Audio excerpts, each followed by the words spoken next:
E agora? E agora? Tem som ou não tem? Agora tem? Agora tem. Tá.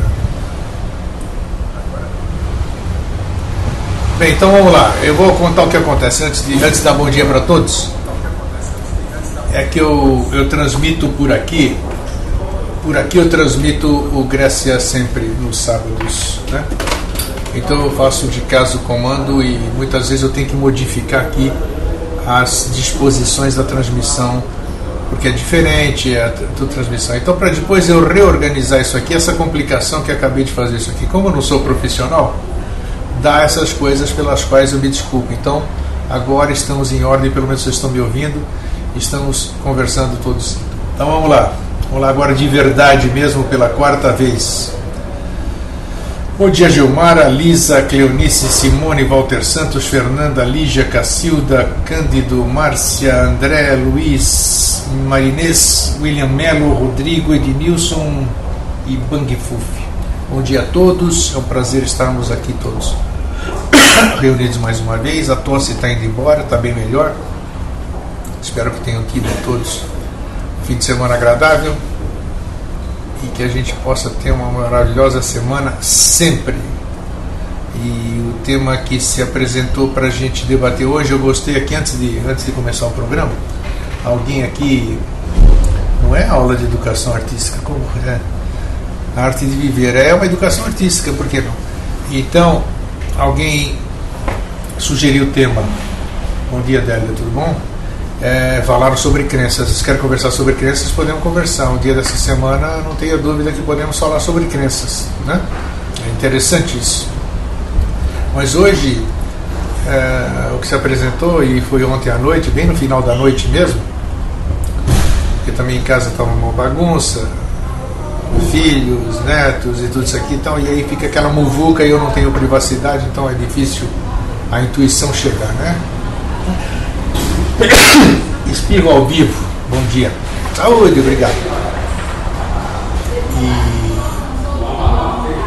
E o tema que se apresentou foi a arte de viver, do meu querido Patrício Sócrates. Então nós vamos trabalhar em cima disso e no decorrer da semana podemos até debater. Não necessariamente o tema precisa partir através de mim. As sugestões são aí, senão não fica interativo, fica agregativo, né? Não é nada disso.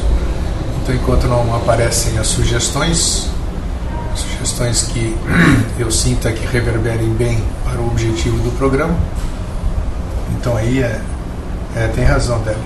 A bagunça da minha casa é uma arte de viver.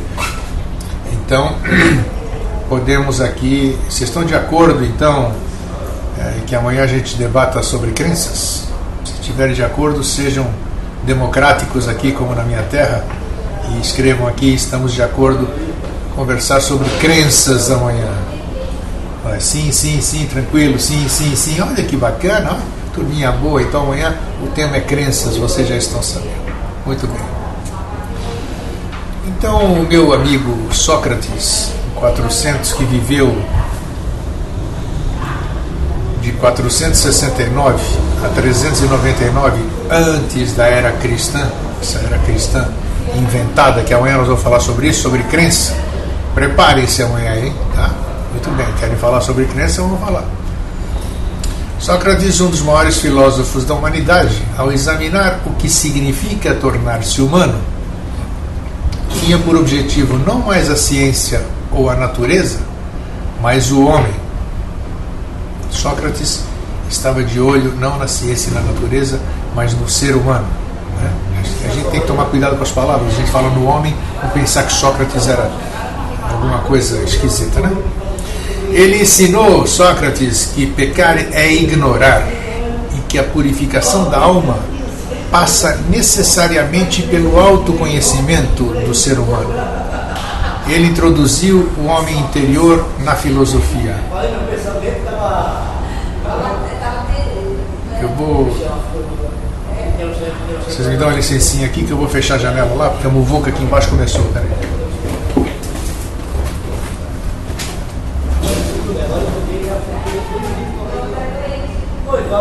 Ô, caceta.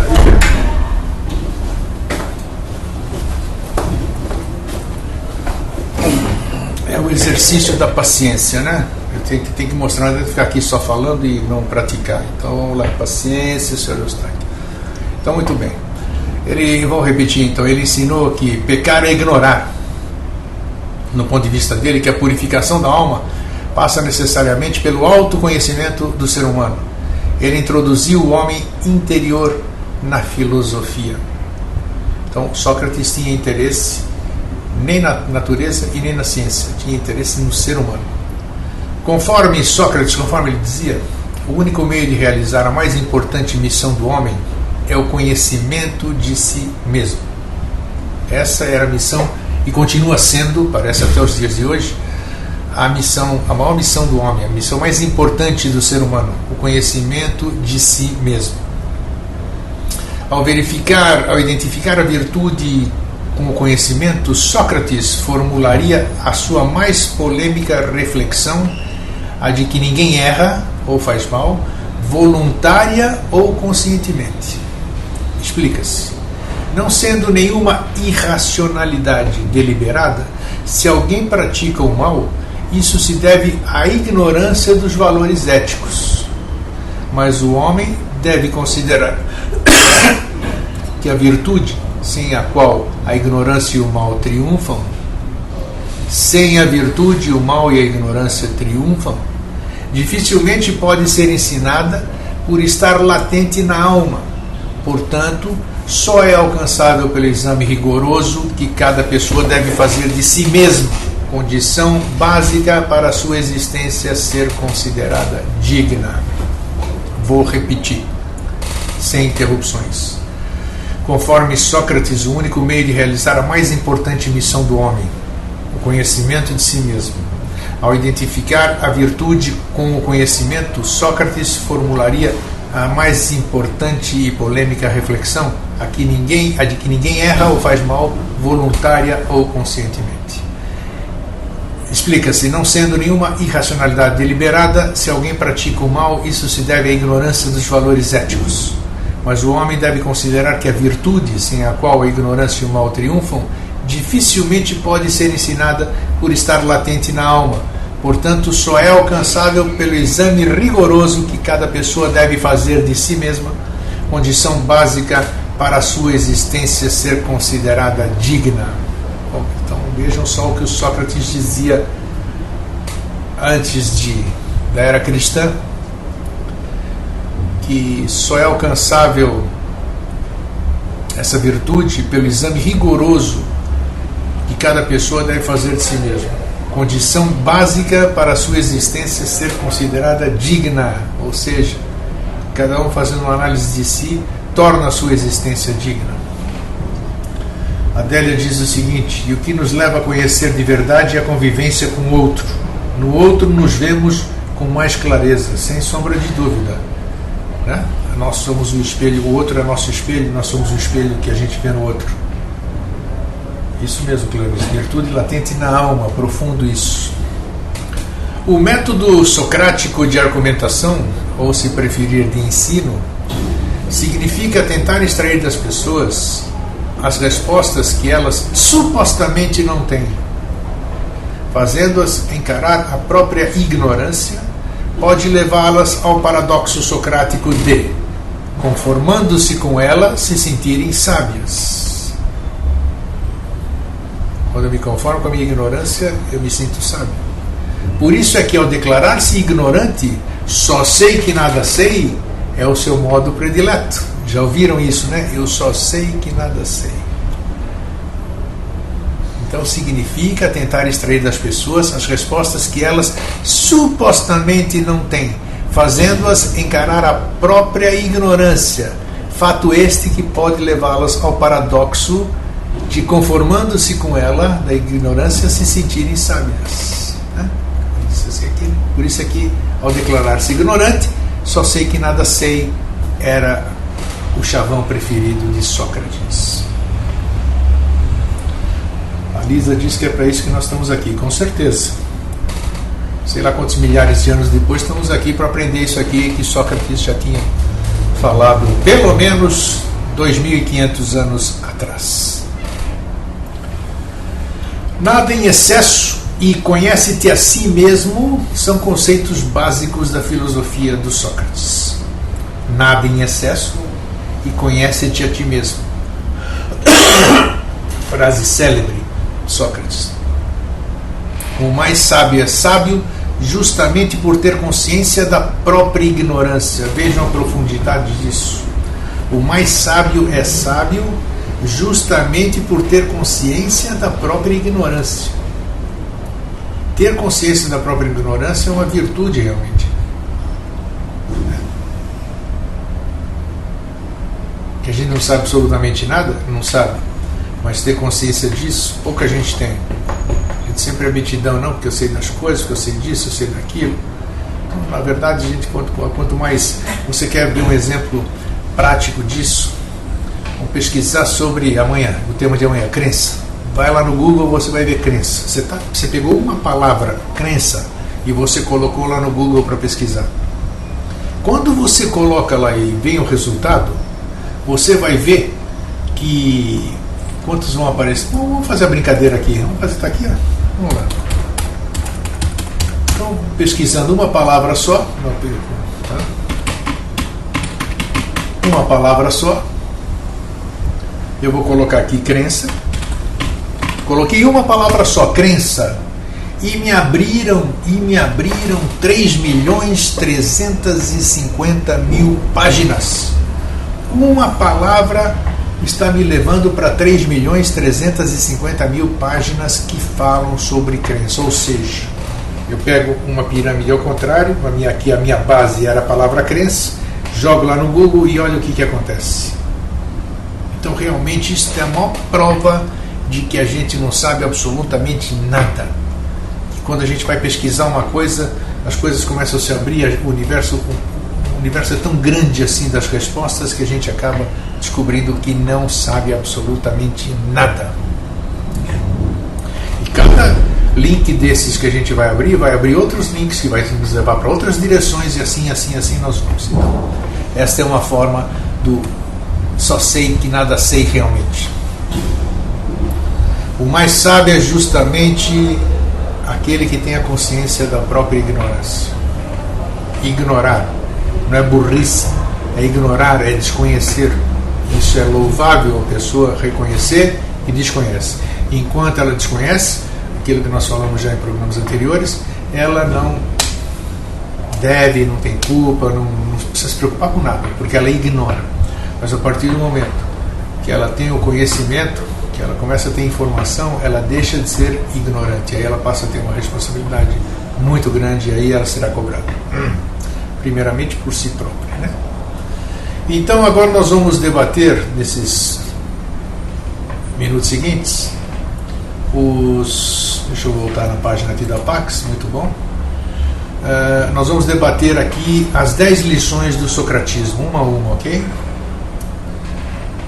Aí, tá vendo? Lígia diz abre 3.370.000.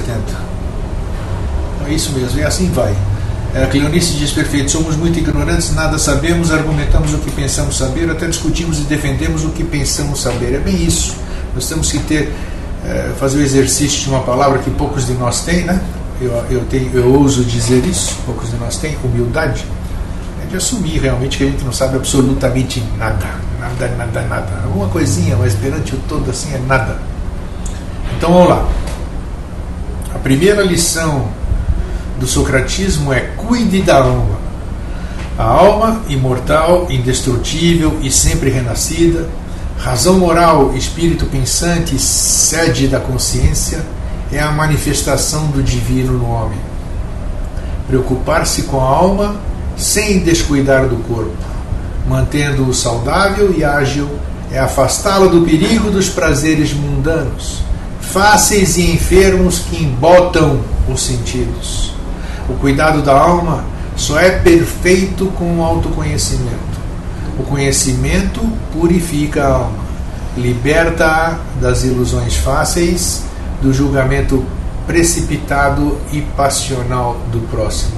Só por essa primeira lição do socratismo, a gente vê o quanto a gente está distante do conhece-te a ti mesmo e da consciência da nossa ignorância. O cuidado que a gente tem que ter na alma, a consciência de que ele diz aqui, vamos deixar claro o negócio, espero que o Jorge não está aqui, que ele poderia esclarecer esse aspecto aqui, né? Eu não sei se Sócrates ele tinha uma consciência ou ele achava que era a mesma coisa naquela ocasião, alma e espírito, né? Porque aqui ele diz, eu vou repetir, cuide da alma. A alma imortal, indestrutível e sempre renascida, para mim parece ser o espírito isso, mas tudo bem. Razão moral, espírito pensante e sede da consciência é a manifestação do divino no homem. Preocupar-se com a alma sem descuidar do corpo, mantendo-o saudável e ágil, é afastá-la do perigo dos prazeres mundanos, fáceis e enfermos que embotam os sentidos. Esses prazeres mundanos, embotar, significa anestesiar os nossos sentidos, anular os nossos sentidos. Cuidar da alma só é perfeito com autoconhecimento. Conhecimento purifica a alma, liberta-a das ilusões fáceis, do julgamento precipitado e passional do próximo. Profundo isso. Isso vai ficar também disponível para ser lido depois no site do nosso grupo no Facebook. Um comentário? Então, é isso aí. Então, por isso que eu estou chamando a atenção. O Jorge afirmou a alma não é imortal. Depende, né? Não é que não seja imortal. Tem alma que vive para sempre aí. Esse é um assunto ainda que nós temos muito que explorar ele, alma e espírito. A Simone diz, cuide de seu jardim, isso é para todos os dias. A Adélia diz que diz o Jorge que é perecível a alma e só aí que deu a confusão. Isso aí. Passando para dar um oi a Silvana, bom dia. Ele fala do espírito, não. No nosso saber, ele fala do espírito. A Cleonice diz que vivemos o exercício de aprender, por isso argumentamos para aprender o cuidado que temos que ter e não nos fechar como sabedores. Tudo isso está ligado ao ego alma, isso. Esse é um bom tema para a gente abordar com o Jorge depois. O segundo preceito, assim, digamos, as lições do socratismo, é tome conta da sua vida. Tomar conta da própria vida é estar em harmonia com a vontade divina que concedeu a cada pessoa a noção de deveres éticos perante si e perante a sociedade em que vive. A arte de viver passa necessariamente pela incansável missão de ver a vida como uma dádiva preciosa demais para ser descuidada. Nós temos essa consciência? Pouca gente tem. Tomar conta da própria vida é estar em harmonia com a vontade divina que concedeu a cada pessoa a noção de deveres éticos perante si e perante a sociedade que vive. E aqui ele não está falando de religião nenhuma, ele está falando do feeling, do próprio feeling.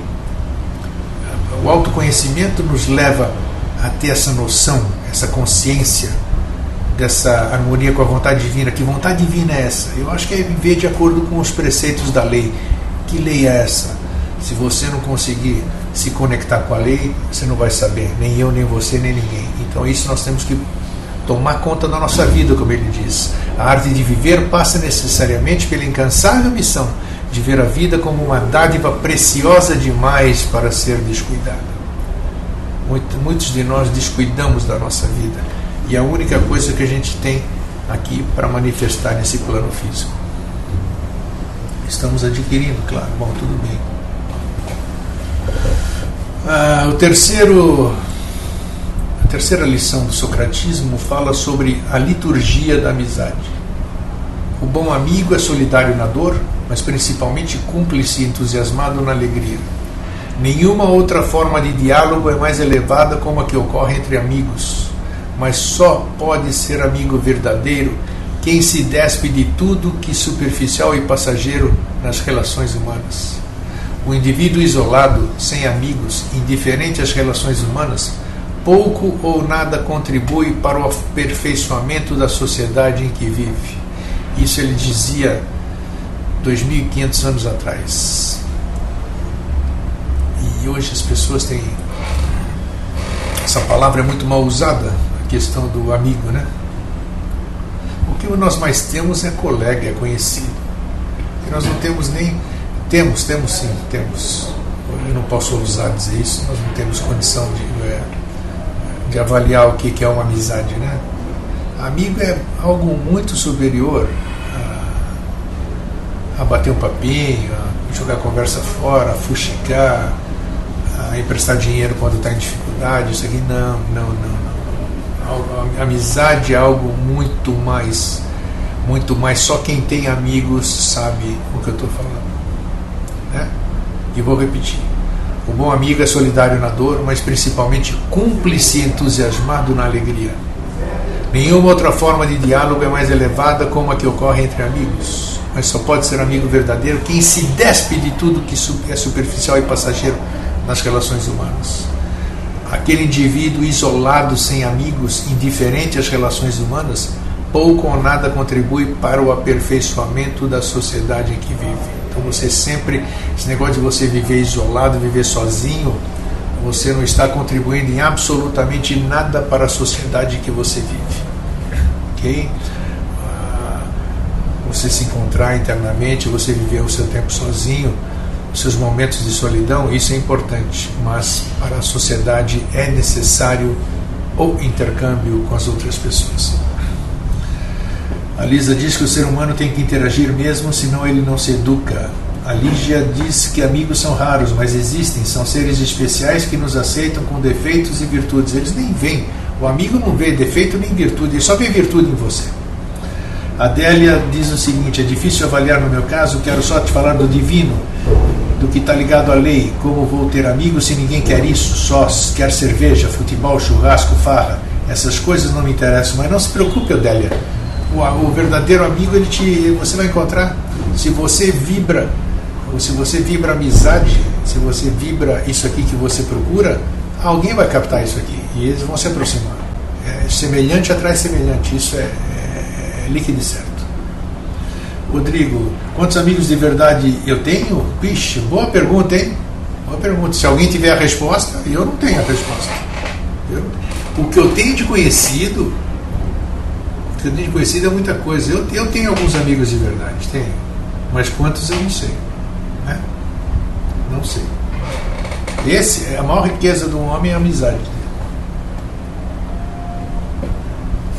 Amigo, deixa eu ver aqui. Amiga sublime, como você está oferecendo algo para o crescimento, mesmo sem nos ver. Obrigado. Boa pergunta, viu, Rodrigo? Gostei da sua pergunta. Essa pergunta cada um faça para si mesmo. Quantos amigos de verdade você tem?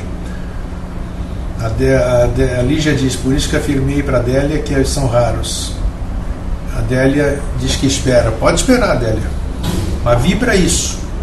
Ivana, tenho amigos verdadeiros e de valor que amo de paixão e daria a minha vida por eles. E a recíproca é verdadeira, Ivana? Né? Tudo bem. E que você talvez seja amiga de verdade, né? Que não espera nada de ninguém. Ser amigo não é concordar com tudo, diz a Simone. Délia diz que tem 2 ou 3 verdadeiros. 2 ou 3, nem isso ela tem certeza. Mas é assim mesmo aqui, ó. Pode haver amizade sem reciprocidade. A Cacilda diz: tem muitos amigos, mas não coloco todos no mesmo patamar, porque cada um tem o seu jeito e maneira de pensar, e os respeito por isso. A Márcia diz: só tenho um amigo mesmo. Colegas, muitos. Eu tinha 7 amigos verdadeiros. Não sei, diz a Silvana. Então, tá aí, ó. É bacana esse tipo de reflexão que a gente é obrigado a fazer, porque a gente pensa que. Então, vamos parar e pensar verdadeiramente o que nós temos, né? O que nós temos? E se nós não temos, por que a gente não tem? A gente não tem porque a gente não se permite, a gente não procura. Também não é assim, o amigo não vai cair de paraquedas em cima do teu telhado, pô, né? Vamos seguir adiante. Outra lição do socratismo é a natureza do amor. O amor é a experiência que mais aproxima o homem do divino. Compreender a natureza do amor espiritual livra os amantes de desgostos. Olha que bonito. Levando-os assim a usufruí-lo em toda alegria e plenitude.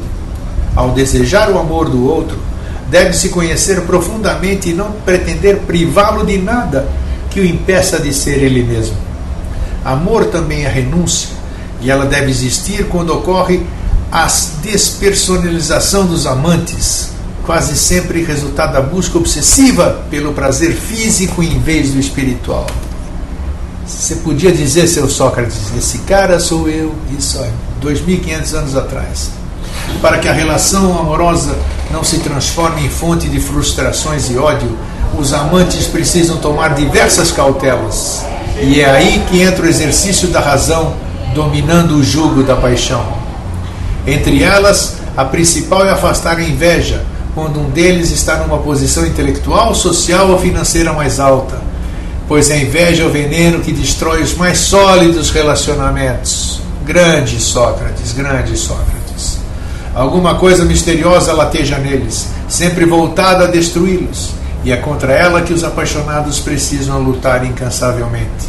É ela que leva o amante a sentir alegria com a desgraça de quem ama, e igual tristeza com suas conquistas. Um sentimento inexplicável que, nascido num lugar sombrio além da alma, está além da inveja. Profundíssimo, profundíssimo, profundíssimo. Eu nem vou repetir por causa do horário, mas vocês vão ter condição de reler aqui a natureza do amor segundo Sócrates. A Lisa diz que tem que evoluir muito nesse campo. Parabéns por ter consciência disso. O importante não é quantos amigos. Na verdade, Marinês, quem tivemos muitas ilusões a qualquer momento, até nós sabotamos em nossa essência. Somos até cruéis conosco por nossa ignorância, diz a Cleonice. Cândido, a lei entendida aqui apenas funciona ou ela julga para corrigir? Não sei te responder como é que a lei age. Mas dura lex sed lex. A lei é dura, mas é lei. Marisa de BH diz: a paixão é devastadora e necessária para ser sublimada no nosso caminho de evolução. Com certeza, sublimada ela é necessária, devastadora ela é também. A Lisa, estou no jardim da infância, diz a Lígia. Olha, a Adélia da Mata diz que vive esse amor há 34 anos. Parabéns, muito bem. A Adélia está aqui, ó. André, cada vez mais me surpreendo com as palavras de Sócrates. Aí é que está. Isso que é. Puxa, ninguém tem nome à toa, ninguém passou por aqui à toa. Tem gente que deixou tudo para nós aqui. Tudo bonitinho. Aproveita. Nós passamos, escrevemos, deixamos tudo para vocês. Pegue isso aí e leve adiante. Está aí. Então, seguir. Quinto. Lição do socratismo. O que é ser livre? A liberdade implica o domínio das paixões. Olha aí, ó. Sempre é espreita para desvirtuar a conduta moral que brota do interior do indivíduo. O prazer sensual e a intemperança são outros inimigos da liberdade. É isso aí. A liberdade implica o domínio das paixões. Estas estão sempre à espreita para desvirtuar a conduta moral que brota do interior do indivíduo. O cara está numa boa, o cara que eu digo, o ser humano, a pessoa, o homem, a mulher, está bem, está no seu caminho, está na sua. De repente, vem a tal da paixão, cutuca, bate na porta dele, dela, ele endoida, porque paixão você sabe como é que é, cada um deve ter tido a sua paixão na vida. E é isso que faz a gente desvirtuar da conduta moral, porque paixão a gente quer usufruir, quer aproveitar daquilo, né? O prazer sensual e a intemperança são outros inimigos da liberdade. Ô grego, mas como é que nós vamos sublimar isso aqui? Aproveita, então faz tudo o que tem que fazer. Já disse, já não foi a primeira vez que eu digo. Faz tudo o que você tem que fazer. Você tem muita sensualidade ainda, está muito preso nessa área ainda, vai lá, escolhe um parceiro, faça o que você tem que fazer, desgaste tudo que você tem que desgastar nisso aqui, resolva essa questão para depois você pleitear, seguir adiante, né? Porque não adianta ficar cheio das vontades de chegar lá na frente. Eu já disse, vai ser cobrado. A Adélia diz que a ética tem que ser maior que a paixão. Na prática, a teoria é outra. Quero ver isso aí. Quando aparece a paixão, eu quero ver a turma pensar em ética. Nossa, mas está certo, não digo que está errado. Sexto, quando transgredir é salvar-se. Nenhuma lei deve ser obedecida se for injusta. Nenhuma regra deve ser obedecida se desprezar a virtude. Nenhum regime político deve ser obedecido se for tirânico e assassino. O transgressor não é o inimigo da ordem social, mas amigo da sabedoria e da verdade. Portanto, aquele que transgride o que impede de viver bem está no caminho correto da salvação de si mesmo. Portanto, aquele que transgride o que impede de viver bem está no caminho correto da salvação de si mesmo. Você tem que transgredir aquilo que te impede de viver. Você tem que ter coragem de assumir todas essas coisas. Nenhuma lei deve ser obedecida se for injusta. Nenhuma regra deve ser obedecida se desprezar a virtude. Nenhum regime político deve ser obedecido se for tirânico e assassino. Está bem claro isso aqui. Mas, Grego, desde o conhecimento sobre sexualidade passado pelo Jorge, me sentiria uma Eva se me declarasse um homem.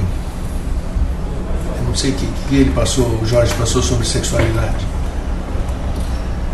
A Viviane diz: todos nós temos o conhecimento em nós, só que cada um com a sua própria terminologia, e cada um discute para provar que a sua terminologia é certa. Não tenha dúvida. Aí é que está. É quando... conhece-te a ti mesmo, Sócrates disse, né? Se a gente não se conhece, ficar discutindo coisas nossas mesmo, deixar o nosso ego falar mais alto, né? Às vezes a gente tem o conhecimento, mas o ego embota esse conhecimento. Lisa, estou ardendo no mármore do inferno, mas estou tentando. Lisa, ninguém tem... Você não está errada, você não está sendo julgada, nem a coisa absoluta. Você está no seu processo, o processo de cada um que nós já tratamos aqui. Não tem nada, ninguém é mais santo do que ninguém. Cada um no seu processo.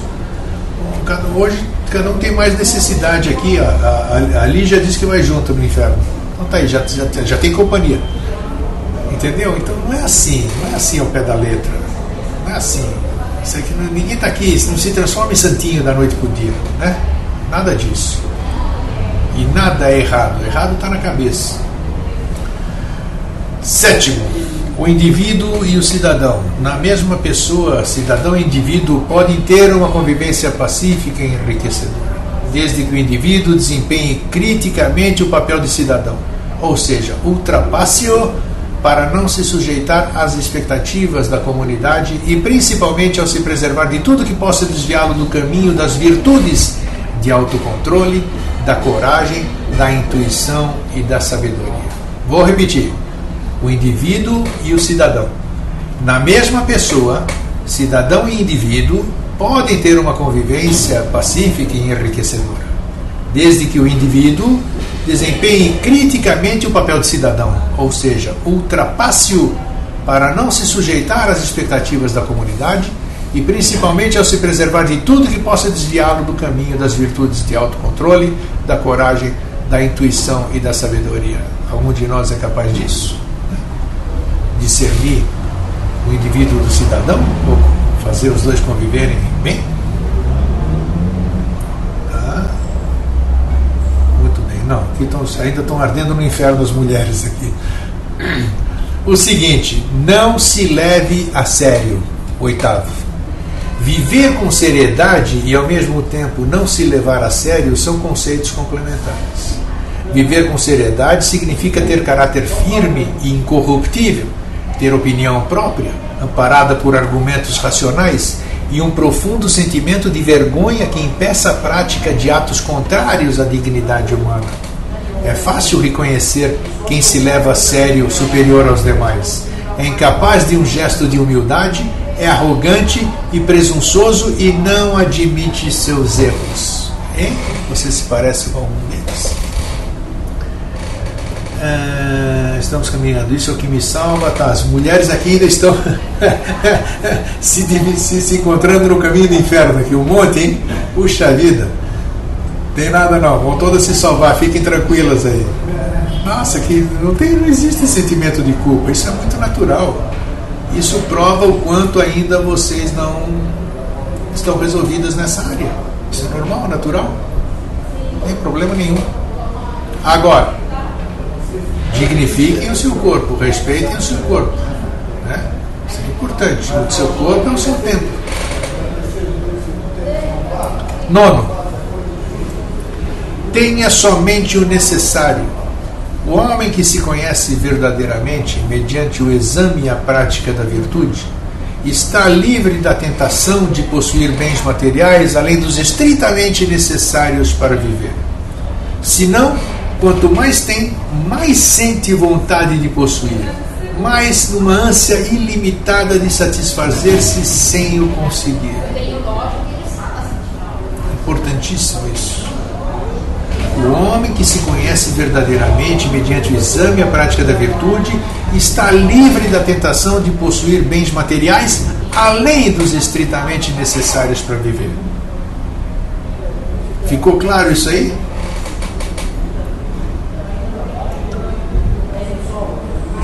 Estamos em estado de arrogante sermos, se nada sabemos. Arrogância, sim. Coloquei essa mulherada engraçada, né? Está tranquilo, está na paixão platônica, se é que isso existe, muito bom que foi dito, é o desejo da Simone, isso, é assim. Esse é importante, a questão dos bens materiais. Possuir bens materiais além dos estritamente necessários para viver. Tem muita gente que acha que nem isso pode ter. Aquela questão do espiritualista achar que tem que abrir mão de tudo. Isso é conversa fiada, isso é burrice. Você tem que ter bens materiais, os estritamente necessários para viver, e quanto mais você tem vontade de possuir. Isso é verdade, Sócrates já dizia isso 2.500 anos atrás. A Adélia diz que o consumo tem que ser dominado, sem dúvida. Tem que ser observado, trabalhado. É que nem diz o Jorge, assim, você comanda o consumo e não o consumo comandar você. E finalizando, Sócrates, o 10º, diz o seguinte, a 10ª lição do socratismo: viva a arte de morrer. Só quem não dedicou a vida a ver na morte a libertação da alma do corpo se atormenta com a sua chegada. Vou repetir. Só quem não dedicou a vida a ver na morte a libertação da alma do corpo se atormenta com a sua chegada. Quem durante a vida se dedicou a examiná-la, cada dia vê na morte a suprema purificação. Ela o separa sempre do corpo, fonte de sentimentos impuros contra os quais não mais precisará lutar, e tudo aquilo que o molestava. Por isso é que somente depois da morte, livre do entorpecimento do corpo, o homem atingirá o verdadeiro conhecimento. É a alma que o guiará, de forma pura, em direção ao discernimento da verdade.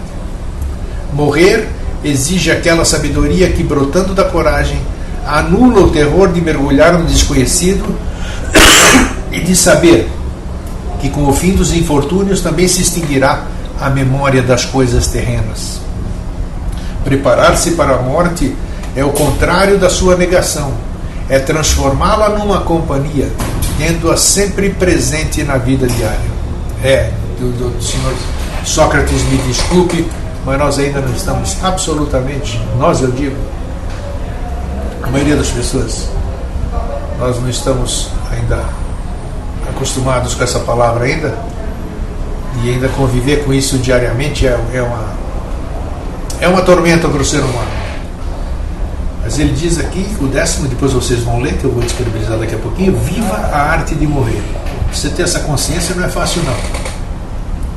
Essa consciência, diz a Cleonice, a Adélia diz primeiro, temos que ter personalidades e dominar nossas necessidades. A Cleonice diz, essa coisa pula que é uma loucura. A Cleonice diz que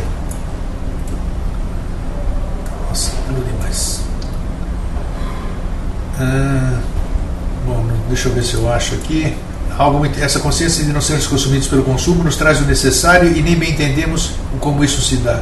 A Adélia diz que já faz isso há um bom tempo. Sempre digo que tinha que ser matéria da escola primária, entender a vida com a morte. A Ivana diz: difícil não visualizar a morte todos os dias. Acho que apesar de acreditar em uma espiritualidade é muito difícil. Eu acabei de dizer isso. Lisa: eu sou a vida e a ressurreição da minha vida. A Lígia diz: nessa aí estou livre do inferno, não sou consumista, às vezes sou até criticada por amigas por ser simplista demais. A Marinês diz que viver a arte de morrer seria o desapego, certo? Não sei. A personalidade não aceita a própria morte também. Já fizemos vida inteligente, morte, pós-morte, morte 1, morte 2, e eu acho que o assunto ainda é muito complexo para nós aceitarmos, né? Viver a arte de morrer, o Sócrates diz aqui. Então não é fácil. O nosso cotidiano aqui, além da gente tentar seguir esses preceitos de Sócrates, por exemplo, que todo mundo concordou que são verdadeiros, nós temos uma série de coisas que ainda estão enraizadas aqui há éons, né? Que nos passaram e ainda tem memória genética, memória celular. Então o trabalho realmente é da mesma forma como nós, homens, um espermatozoide vencedor, para pegar aquele óvulo feminino, 2 vencedores criaram outro vencedor, né, entre milhões ali. Eu acho que também é uma corrida de vencedora você chegar à iniciação, à sublimação, à elevação, como é que eles dizem, a neutralidade. É difícil pra caramba. Não vem dizer que é muito fácil isso aqui, não é. É possível? É. Mas é complexo pra caramba. E nós temos que ir devagarzinho, fazendo apologia do beija-flor no incêndio, né? Parece que não vai apagar, é assim que eu vejo. Mas só que você está fazendo a sua partezinha. Jogando uma aguinha lá no meio daquele baita incêndio. Se um monte de beija-flor jogar aguinha, quem sabe a gente apaga tudo. Existe beija-flor para isso tudo? Existe, né? Tem uns que tem medo, tem outros que não tem uns que sabem onde é que tem água, tem outros que não tem. O que eu falei aí, Lígia? O que eu falei? A palavra que eu não tenho nada escrito ou decorado aqui para poder repetir a palavra que eu falei. Não sei. Então é isso. Barulhos sensacionais aqui no Vida Inteligente. É isso aqui, mas faz parte, né? Bom, então eu quero encerrar aqui o nosso programa de hoje agradecendo a todas aquelas pessoas que contribuíram. Tivemos uma contribuição financeira esse mês, no final de abril, no final de março, início de abril. Muito obrigado mesmo para aquelas pessoas que contribuíram. Isso vai ajudar a nós melhorarmos aqui a banda e aquilo que nós nos comprometemos, e de coração a gente só pode agradecer. A gente, quer dizer, eu estou aqui, não é quem mais, não tem. Eu e todos aqueles que me ajudam aqui no astral, se é que tem astral, se não sei o que, né? Eu estou aqui, mas eu estou aqui, então somos nós, né? Meu muito obrigado de coração mesmo, de coração.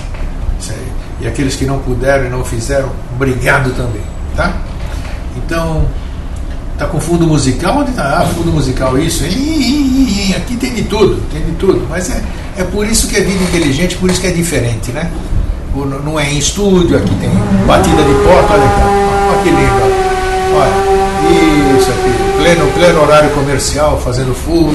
Então aqui tudo é permitido, mas tudo bem. Então aqui o importante é que nós estamos com saúde e amizade. Então eu quero que vocês tenham um lindo dia, e amanhã nós vamos falar sobre crenças, tá? Então um fraterno abraço e um feliz sempre.